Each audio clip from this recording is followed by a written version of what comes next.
I want to thank you for attending this graduation ceremony for Cadet Class 26. It's always a great thing to celebrate the accomplishments of the young adults in this great city. As we gathered in this place, I couldn't help but smile at the young and excited cadets as they stood to wear their Class A uniforms for the first time. This torch is the only flame you are not required to extinguish. Carry this torch and keep the fire burning. This legacy that has been built over the last 38 years will remain strong because you possess the right formula.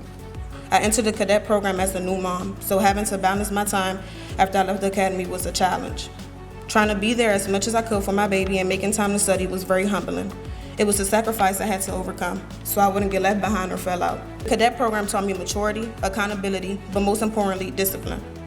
Being a cadet means showing integrity, being accountable, and always giving it 110% no matter the task. Each one teach one is how we have grown as men and women in the fire service. It is my hope that you will continue the legacy of the cadet program and make things better for all members that come after you. Lieutenant Round, one of the best instructors I've came across. That's one thing I can say.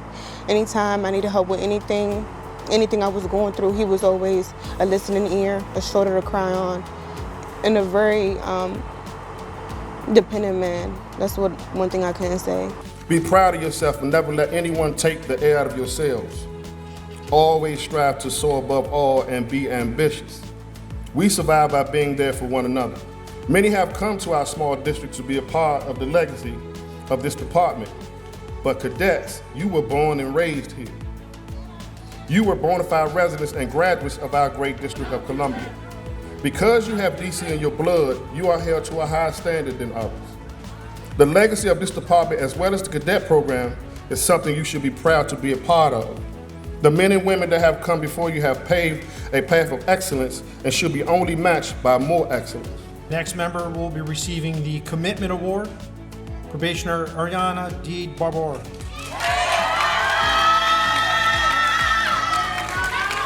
I chose this path after losing my dad in 2020. Watching the EMTs perform my dad, bring him back to life, unfortunately he's no longer with us.